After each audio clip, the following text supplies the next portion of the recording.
Florecemos en Resistencia. Bienvenidas y bienvenidos. Este es un espacio de diálogo abierto y profundo, diseñado para abordar de manera frontal temas de interés y coyuntura social, relacionados con la violencia de género. Florecemos en Resistencia. Bienvenidas y bienvenidos a este espacio pensado para dialogar de manera frontal, sensible y respetuosa sobre la violencia de género. Un tema que nos atraviesa a todas, todos y todes de manera individual, tanto como colectiva. Porque como anunció el movimiento feminista de los 60 y de los 70, lo personal es político. Soy Mariela Tuárez, bienvenidas, bienvenidos. Gracias por acompañarnos en este nuevo programa en el que conversaremos sobre el duelo perinatal y el aborto y cómo impactan estos temas en los proyectos de vida de las mujeres y en la salud mental de ellas. Quiero saludar y presentar a nuestras invitadas del día de hoy. María Fernanda Morales es directora asistencial en el Hospital Ginecobstétrico Isidro Ayora de Quito, y Luisa García Esteve, presidenta de la Comisión de Violencia Machista y Salud del Hospital Clínic de Barcelona. ¿Cómo están? Bienvenidas. Buenas tardes, María Fernanda. Hola Mariela, muchas gracias por la invitación. Agradezco justo que se abran estos espacios para tomar un tema tan sensible que es de importancia para todas y todes, como tú lo mencionas. Gracias, María Fernanda. De manera virtual tenemos también a Luisa, que está en España. Queremos darte la bienvenida, también saludarte. ¿Cómo te encuentras, Luisa? Buenas tardes, buenas noches en España. Buenas noches, buenas tardes, ¿no? A Quito. Estoy bien y muy agradecida de que hayáis contado conmigo para este programa y para difundir temas que creo que son de gran interés para las mujeres, tanto españolas como de Latinoamérica. Gracias a ambas, a nuestras invitadas del día de hoy. Vamos a conversar, como les comentaba, sobre el duelo perinatal y sobre el aborto. La distribución de la mortalidad infantil en el mundo, en las Américas y en el Ecuador, es un indicador de la desigualdad social e inequidades de todo tipo. La muerte infantil y de la niñez es más alta en poblaciones más empobrecidas. A 2016, según la Estrategia de Cooperación de la Organización Mundial de la Salud, capítulo Ecuador, señaló que la tasa de mortalidad neonatal sobre 1.000 nacidos vivos alcanzó el 11.2%. La Estrategia de Cuidado Obstétrico y Neonatal Esencial, CONE, del Ministerio de Salud Pública de Ecuador, se enfoca en las mujeres embarazadas, parturientas y que durante el puerperio desarrollan complicaciones obstétricas prevenibles. El CONE tiene por objetivo asegurar la atención obstétrica y neonatal esencial de calidad de todas las madres y recién nacidos y recién nacidas que requieren hasta los 28 días de vida. A lo largo del documento no se hace mención a la existencia de un protocolo de acompañamiento dirigido a las parejas o mujeres que han sufrido experiencias de muerte perinatal, muerte neonatal precoz, muerte neonatal tardía o muerte postnatal. Por otro lado, para contextualizar el tema del aborto, Ecuador reguló el aborto en 2021. La ley establece que el aborto está despenalizado en todos los casos de violación, por lo que cualquier persona que haya sufrido violencia sexual puede acceder a la atención del aborto sin castigo legal. Según el Ministerio de Salud Pública, entre 2013 y 2017 se registraron 109.696 abortos, entre espontáneos, médicos y no especificados. El mismo informe señala que 61 personas abortan cada día en Ecuador, 26 de ellas son menores de 24 años.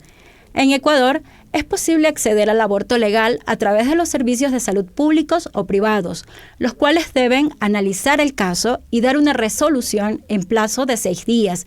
Esto significa que el aborto legal basado en cualquiera de las dos causales reconocidas es un procedimiento gratuito que el Sistema Nacional de Salud está obligado a garantizar. El 28 de abril del 2021, la Corte Constitucional del Ecuador despenalizó el aborto en todos los casos de violación. Esa decisión reconoce el derecho humano de toda persona embarazada por violación a acceder a la atención del aborto no punible y garantiza que no puede ser criminalizada por interrumpir el embarazo. Quiero con estos datos y con este contexto iniciar el diálogo con nuestras invitadas del día de hoy y quiero preguntarles a Luisa ¿Qué es el duelo perinatal y cómo describiría sus impactos emocionales en la salud integral de las mujeres? Pues el duelo perinatal, como habéis señalado, es una condición, es un estado psíquico y somático que aparece después de la pérdida de un embarazo o de un neonato. Hablamos de duelo perinatal cuando esta pérdida se sitúa hacia los 30 días de posparto o durante el embarazo. Y eso es un estado psíquico que hace referencia a que esa pérdida, que suele ser imprevista, ¿no?, que llega sin que la mujer lo desee, esta mujer figura que estaba contenta, ilusionada con el embarazo, que por lo que se interrumpe o aparece una muerte a los pocos días de nacer la criatura. Eso significa que el psiquismo, ¿no?, de esta mujer tiene que afrontar de una manera bastante abrupta, ¿no?, de repente, una pérdida, ¿no?, de ese ser querido ya, porque normalmente ya existe un apego desde el propio embarazo y, por supuesto, en el posparto, de un ser querido, que es un hijo, una hija, y que debe afrontar esa pérdida y poder, de alguna manera, procesarla, afrontarla, adaptarse y continuar, ¿no?, después con la vida, con sus proyectos de vida. Los duelos perinatales o las pérdidas perinatales suelen suponer una ruptura, un quiebro de la vida habitual de estas mujeres. Luisa, ¿y de qué manera, perdóname, de qué manera es este quiebre? ¿De qué manera se afectan, se impactan, cambian los proyectos de vida de las mujeres? Claro, el duelo perinatal no es una condición mórbida, o sea, no es una condición patológica, es una condición natural, ¿no?, como de otras situaciones difíciles de la vida que hay que afrontar, pero sí que resulta, ¿no?, algo que a veces puede incluso ser traumático, ¿no?, porque es algo que es un proyecto que se desmorona, que se pierde y que no se lo esperaban. Es decir, es algo inesperado, súbito, imprevisible, porque todo el mundo cuando se embaraza piensa que va a llegar a su fin. Hay poca cultura en el sentido de conocer que hay embarazos que no llegan a su fin, que eso puede ocurrir.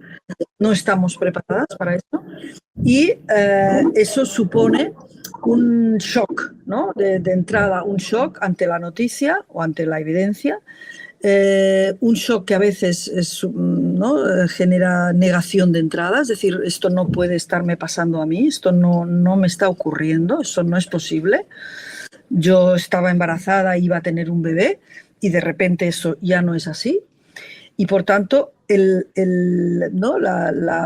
psiquismo, ¿no?, que tiene que entender, comprender, captar lo que ha pasado, eso es un esfuerzo adaptativo que tiene que hacer y que muchas veces ese proceso que tiene que llevar a cabo, ¿no?, esta mujer es difícil, es complicado, a veces se complica con duelos patológicos que ya no son lo que diríamos un duelo normal, sino que se complica con sintomatología. En la evolución natural aparece frecuentemente varias fases, ¿no?, que se ha hablado de las fases del duelo. Una primera fase como de entrar en shock, de no creer, de negación. Una segunda fase más de asimilar lo que está pasando, pero con una reacción de ira, de sentimiento de injusticia, de sentimiento de eso no puede ser, ¿no?, ¿por qué me ha pasado a mí? ¿Qué es lo que he hecho? Eso a veces se complica con sentimientos de culpa, ¿no? Se busca a veces, esto me ha ocurrido porque hice tal cosa, o porque me he comportado de esta manera, o porque fumé, o porque he trabajado demasiado, en fin, diferentes condiciones. Y luego, cuando ya se va asimilando, ¿no?, la situación, se entra en una fase de tristeza que a veces puede ser muy intensa y derivar en un episodio depresivo. Eso ocurre. Y finalmente, si se resuelve el duelo, pues ya estaríamos en una aceptación y en un continuar, ¿no? O sea, hay una sensación de ahora puedo continuar con mi vida y puedo seguir, ¿no?, pensando en proyectos futuros, etcétera, ¿no? Pero que toda esa etapa a veces suele durar tiempo, ¿eh? No es una etapa rápida ni es una etapa fácil. Gracias, Luisa. María Fernanda, queríamos también conocer sobre el aborto, qué es el aborto y cuál es la normativa ecuatoriana respecto a este tema. Bueno, el aborto podemos hablar desde varios conceptos. Tenemos la atención, en la parte médica de atención post-aborto, en donde hablamos la interrupción de un embarazo menor a un periodo viable del feto, según la OMS es a partir de las 24 semanas. Y obviamente dentro de estas atenciones post-aborto podemos tener los abortos incompletos, los abortos diferidos, los embarazos anembrionados, incluso algunos consideran en esto que puede entrar los embarazos molares. Ahora también tenemos la parte de la interrupción legal del embarazo. Hablando ya de esta parte, en el Ecuador desde el año 1938 está despenalizado el aborto por causales, por la causal vida, por la causal salud, y desde 1938 hasta el 2021 se hablaba de violación, pero solamente en mujeres con discapacidad mental. A partir del 2021, con la sentencia 003419, se quita la frase con mujeres con discapacidad y se abre para que sea para todas las mujeres el acceso cuando sufren agresión sexual. En cuanto a esto, por violación, dentro de la ley de interrupción voluntaria del embarazo, el plazo para la terminación es hasta las 12 semanas con 6 días y no tiene plazo para las mujeres con discapacidad mental. En cuanto a esta misma ley, en el artículo 58 nos menciona que debemos aplicar el principio de coexistencia de causales, es decir, que si una mujer fue agredida sexualmente, pero obviamente por la parte de estrés postraumático, por estas partes de depresión, de ansiedad, podemos vincularle a la causal salud mental y ayudar a que la terminación del embarazo pueda avanzar con más edad gestacional. Gracias, María Fernanda. Y si nos podrías también compartir cuál es tu posición sobre este tema del aborto como mujer, también como una persona que está atendiendo en primera línea, atendiendo estos temas. Claro, bueno, primero es importante que sea todo esto difundido, porque lo que hemos visto como experiencia en nuestra institución es que pocos conocen sobre la aplicación de la ley, que tenemos una guía de práctica clínica sobre el manejo de aborto terapéutico de las atenciones posaborto ya desde el año 2013, en cuanto a atenciones posaborto desde el 2015 la guía de práctica clínica de aborto terapéutico. Tenemos desde el año 2022 los lineamientos para dar cumplimiento al paso a paso en caso de terminación de embarazo por causal violación. Entonces, primero es importante que todos los profesionales sanitarios se preparen en cualquier nivel de atención. En la parte pública nosotros tenemos atención en consultorios de 8 horas, de 12 horas, en centros de 24 horas, hospitales, y lo que se ha visto, hubo un estudio a nivel nacional que solo el 15% de profesionales manejan la guía de práctica clínica de aborto terapéutico. Entonces es importante que sí tenemos normativa y que ésta sea difundida. De igual forma, llegar a las mujeres, a las niñas, a las adolescentes, para que sepan que hay causales legales de interrupción en nuestro país, porque muchas veces hemos visto que la misma población desconoce. Entonces es importante abordar esta temática. De igual forma, por ejemplo, hay cifras preocupantes de embarazos adolescentes y obviamente se vio que hubo como una disminución, pero es en el grupo poblacional de 15 a 19 años, no así en la población de 10 a a 14 años, donde se vio que hubo un incremento. Y recordemos que nuestro Código Orgánico Integral Penal nos menciona que toda penetración en menor de 14 años siempre es violación. Entonces, este grupo etario puede acceder a la causal violación para la interrupción del embarazo.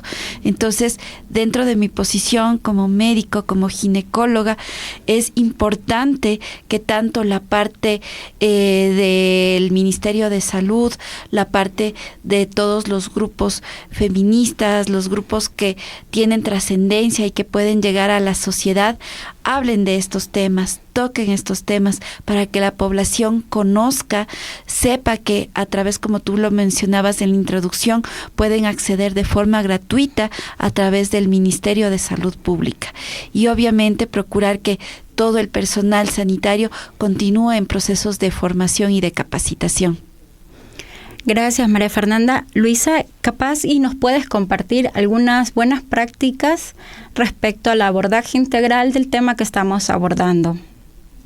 Bueno, primero decir que en mi país, en España, el aborto se despenalizó en 3 supuestos en el 1985.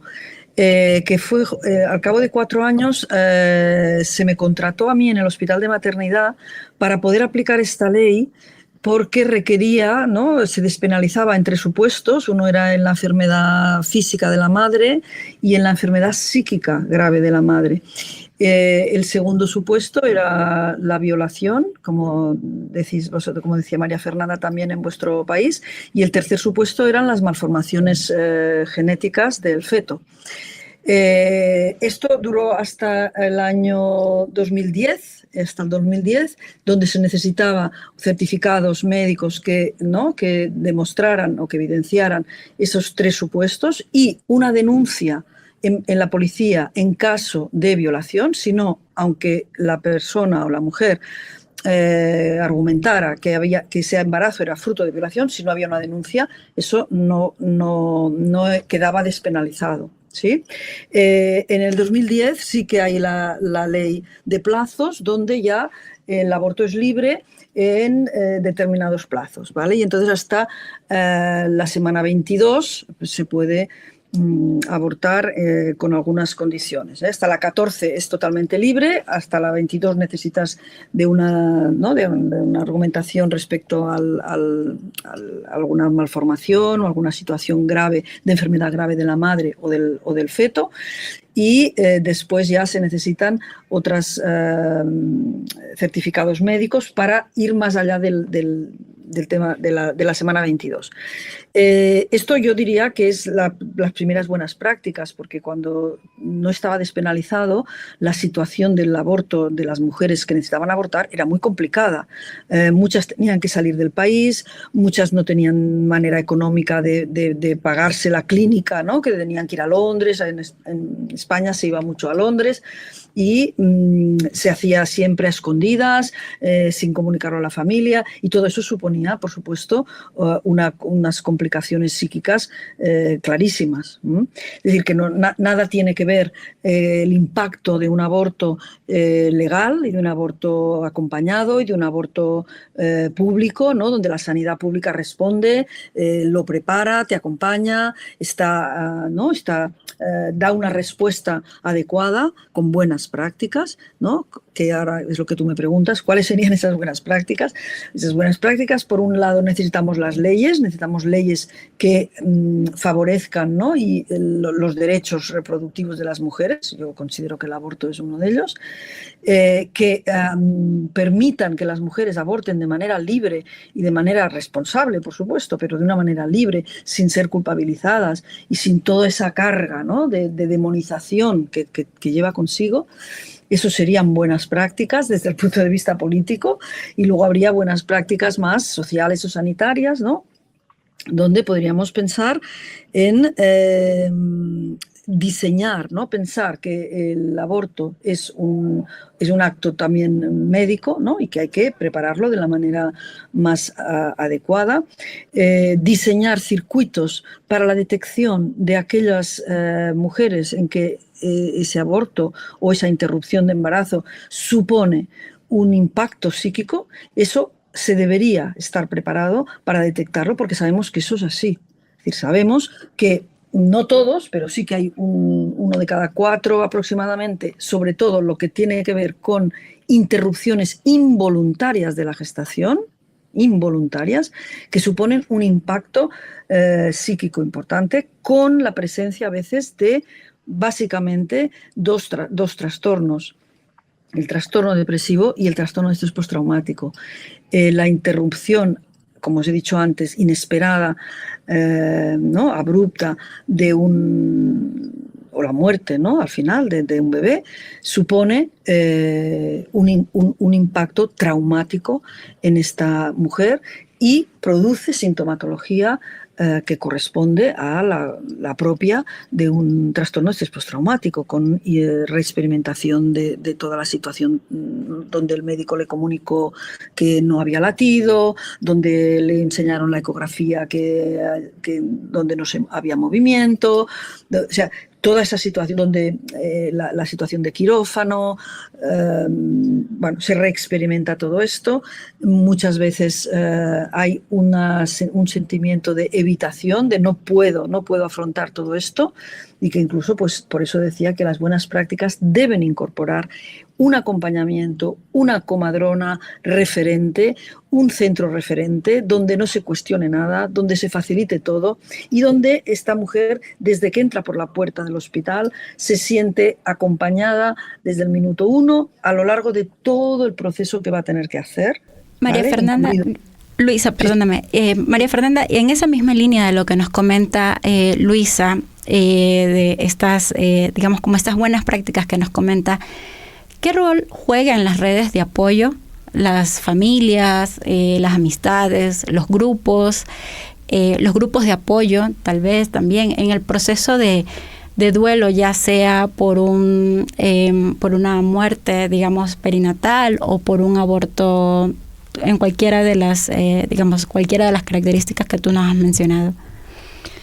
Bueno, en cuanto al aborto, obviamente lo que dice Luisa primero es un derecho sexual y reproductivo que tenemos las mujeres, y obviamente hay que discernir los grupos, porque hay el grupo justo de un embarazo deseado, planificado, que lastimosamente se pierde, y obviamente ellos, como mencionaba Luisa, son los que van a tener posibles complicaciones a posteriori y necesitan la red de apoyo, de acompañamiento de la familia, tal vez entre todo el grupo familiar, recibir una terapia psicológica, el seguimiento, acompañamiento de la institución por la pérdida. En cuanto al grupo de la población que decide la interrupción del embarazo por causales vigentes para la parte de interrupción legal del embarazo, obviamente necesitan apoyo, pero lo más importante es no tener estigmas, porque se ha visto que hay múltiples estudios que cuando las terminaciones son tanto en primer trimestre, en segundo trimestre, el tener un aborto seguro, acompañado por profesionales capacitados, con una red familiar de apoyo, no tiene repercusión en su salud mental a futuro. Mucho se hablaba del síndrome posaborto, pero desde el año 2002 la Asociación Americana de Psiquiatras sacó este síndrome como el catalogado en la estadificación CIE-10, porque fueron estudios que se hicieron en grupos poblacionales mixtos, en personas, en mujeres que deseaban embarazo y que no deseaban embarazo, y obviamente se hablaba como de repercusiones a futuro, pero eran grupos muy diferentes, y al momento de tamizarlos acorde al grupo que se encontraban, se veía que en las mujeres que deciden de forma informada, acompañados con un proceso legal y seguro de interrupción del embarazo, a 1, 5 y 10 años no tienen consecuencias en su salud mental. Mujeres que tenían maternidades deseadas y que por lastimosamente causas malformadas malformaciones fetales, enfermedad de la madre que hay necesidad de interrumpir la gestación. Ellas necesitaban el acompañamiento para evitar todos estos síndromes depresivos a posterior.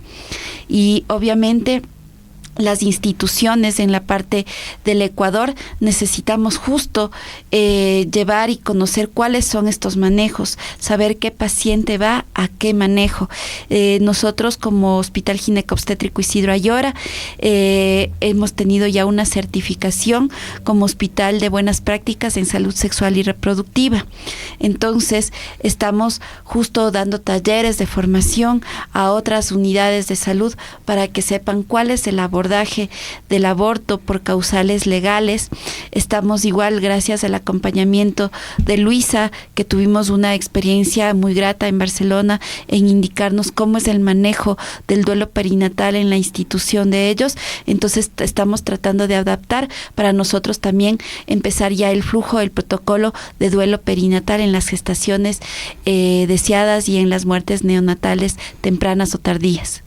Quería preguntarles a ambas, empecemos contigo, Luisa, ¿qué diferencias ustedes pueden encontrar en este intercambio de experiencias que han tenido en el manejo del duelo perinatal y el aborto entre los diferentes contextos culturales y socioeconómicos? Entre los dos países, ¿quieres decir? Ajá, sí. Nosotras en Barcelona realmente tenemos una situación un poco excepcional, porque allí tenemos, en el hospital clínico, tenemos una unidad de salud mental perinatal, que es una unidad que lideré yo en su momento, ahora está a manos de otra colega, porque ya me he prejubilado, pero que es algo bastante único también en España, y que permite colabora a poder diseñar todas estas estrategias, buenas prácticas, en donde la salud mental de las embarazadas o de las mamás ya está comprometida por alguna razón. Por ejemplo, en esta que estamos hablando, ¿no?, de los abortos o de los duelos perinatales, nuestra unidad, que es una unidad que piensa y está elaborando protocolos, diseños, detecciones, evaluaciones para todo aquello que tiene que ver con problemas de salud mental en la población de embarazadas o puérperas, ahí diseñamos también un circuito con los colegas, con las compañeras de obstetricia y con las comadronas del hospital, en el que se evaluaban estas mujeres, o sea, se diseñó un circuito con una serie de buenas prácticas de acompañamiento, con una comadrona referente, como os he dicho, desde el principio, y que luego iba, ¿no?, situando a esta mamá, ¿no?, en todas las intervenciones que se iban haciendo, iba informando, iba luego comprobando cómo las reacciones, las respuestas y las necesidades que esta mamá podía tener para llevar a cabo este proceso de interrupción del embarazo. Lo que diseñamos fue un circuito de evaluación tal que a las 3 semanas se les aplica unos cuestionarios que van a recoger la sintomatología depresiva que pudiera existir y la sintomatología postraumática para detectar aquellos duelos que dejan de ser duelos normalizados y entran en duelos mórbidos, en duelos patológicos o en duelos complicados. Y ahí poder hacer una intervención lo más preventiva posible antes de que esto se consolide en un trastorno ya hecho, y que luego es difícil esa intervención y además pasan desapercibidos. No hay nadie que esté al acecho de esta mujer acaba de pasar por un duelo perinatal, puede ser que toda esta situación psíquica que tiene, toda esa sintomatología, pueda ser la causa, ¿no?, de ese duelo. Por tanto, nosotros lo que hemos montado es un circuito con una evaluación y una comadrona responsable que detecta estas mujeres que entran en una situación de duelo patológico y nos las deriva a la unidad.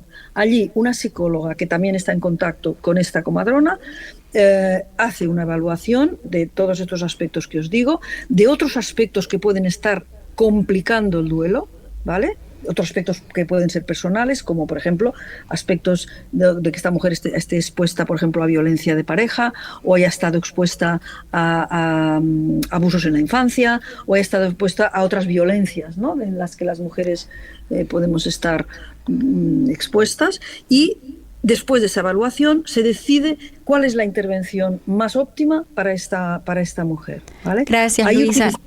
Perdóname, sí.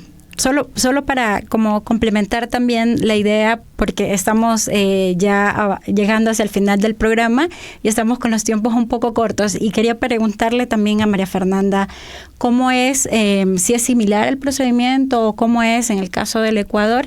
Y por último también, María Fernanda, preguntarte de manera bastante breve si nos podrías contar como las principales barreras que afrontan las mujeres, las niñas, las adolescentes en el Ecuador para acceder a los servicios de salud en casos de aborto.